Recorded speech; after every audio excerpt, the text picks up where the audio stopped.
The dawn of the Cold War wasn't just a political standoff. It was a technological explosion that redefined the very concept of warfare.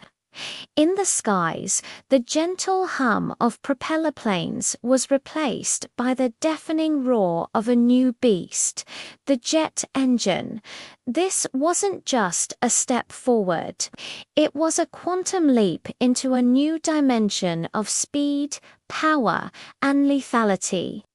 The sound barrier, once a mythical wall in the sky, was now a milestone in the rearview mirror. Welcome to the age of the supersonic fighter, where pilots became modern-day knights, jousting at speeds faster than a speeding bullet.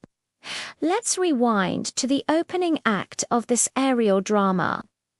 In one corner, we have the American F-86 Sabre, and in the other, the Soviet MiG-15. These two jets became legends over the skies of Korea. In an area famously known as MiG Alley, they were the trailblazers of the jet age. The MiG-15, with its powerful engine and impressive climb rate, could ascend like a rocket, giving Soviet pilots a distinct advantage in vertical combat. It was a nimble, high-altitude interceptor designed to knock down American bombers. The F-86 Sabre, however, was the master of the dogfight. It was more stable at high speeds and had a superior gun sight, which allowed American pilots to be incredibly accurate. The battles in MiG Alley were a clash of philosophies, the MiG-S raw vertical power versus the Sabre-S refined dogfighting grace. These early jet encounters taught both sides a crucial lesson. Speed was king, but maneuverability was the ace up your sleeve.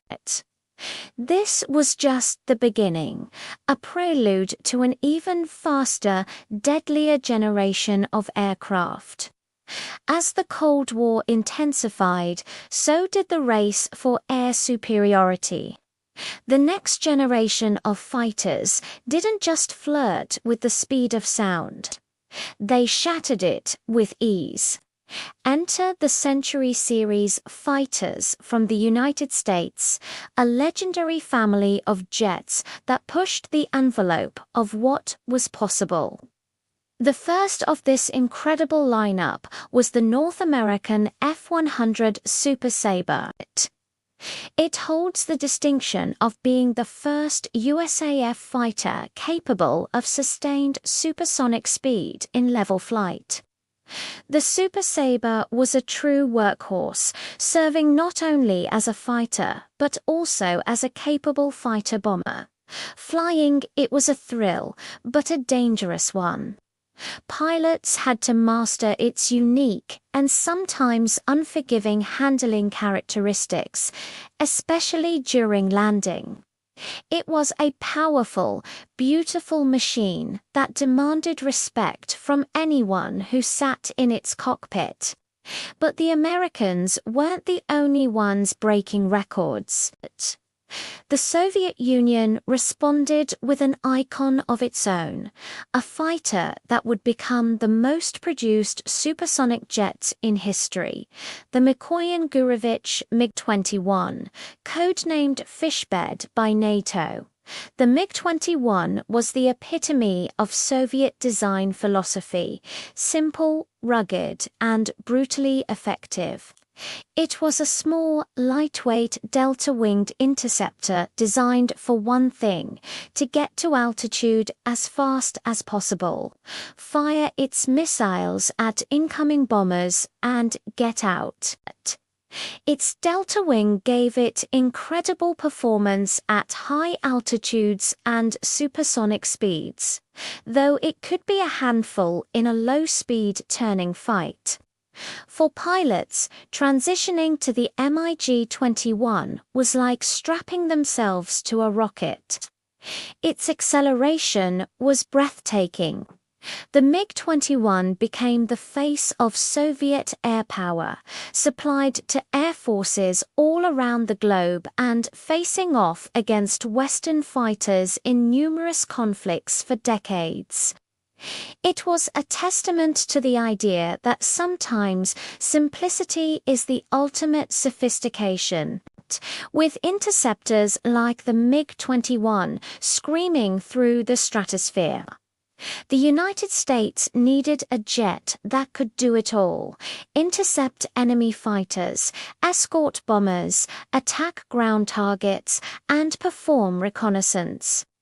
The answer came in the form of a massive twin-engine behemoth, the McDonnell Douglas F-4, Phantom II. The Phantom was less of a fighter and more of a flying missile platform. It was huge, powerful, and packed a serious punch. In fact, early versions didn't even have an internal cannon, reflecting the belief that future air combat would be fought exclusively with long-range missiles.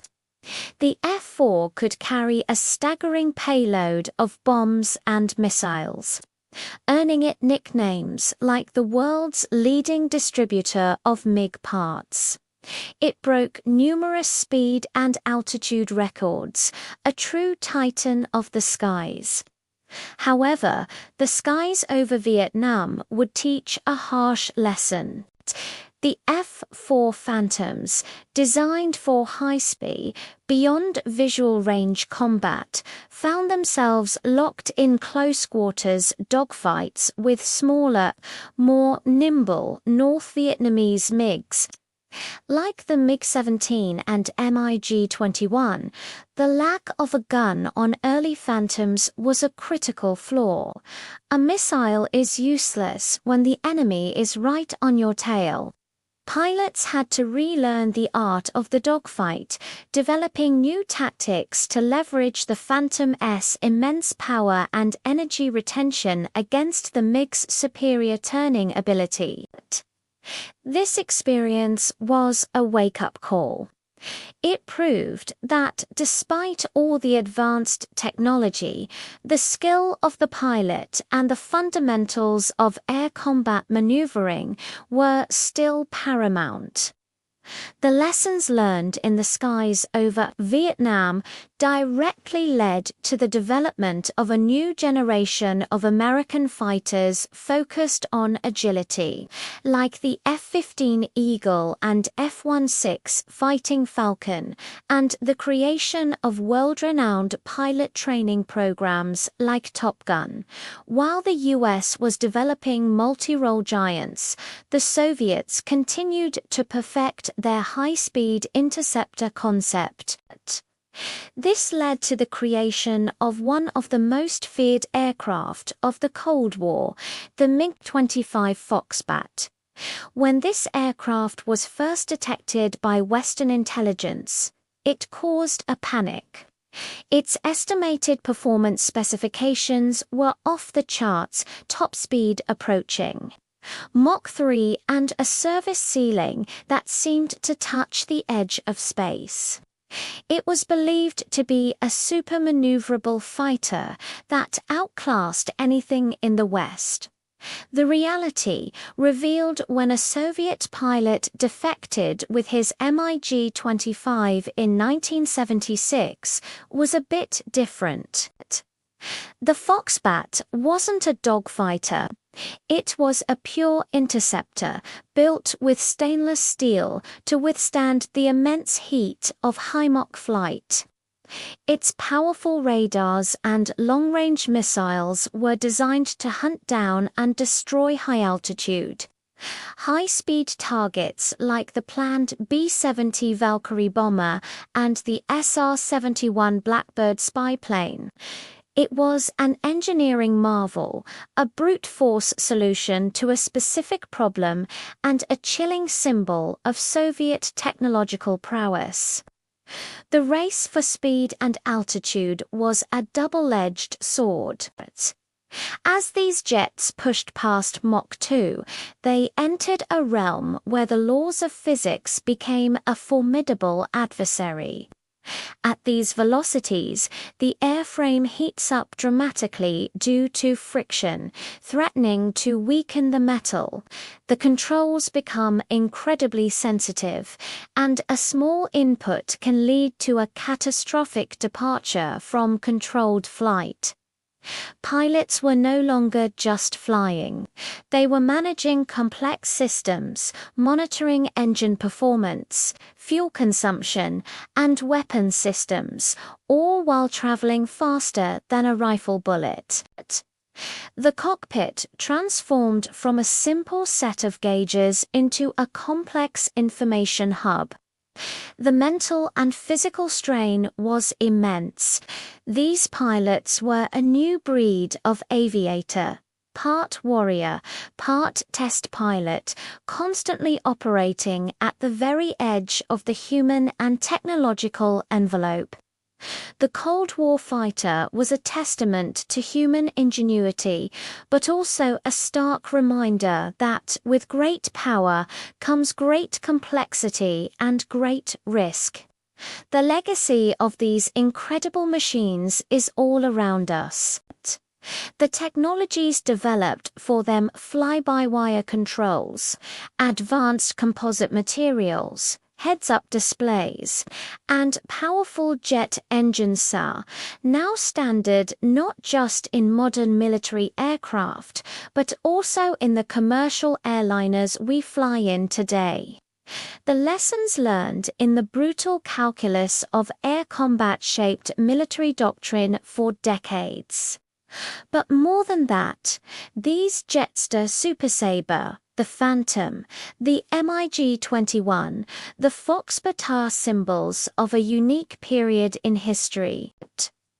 They represent a time of incredible tension but also of breathtaking innovation when humanity reached for the stars, strapped itself into cockpits of raw power, and redefined what it meant to conquer the sky.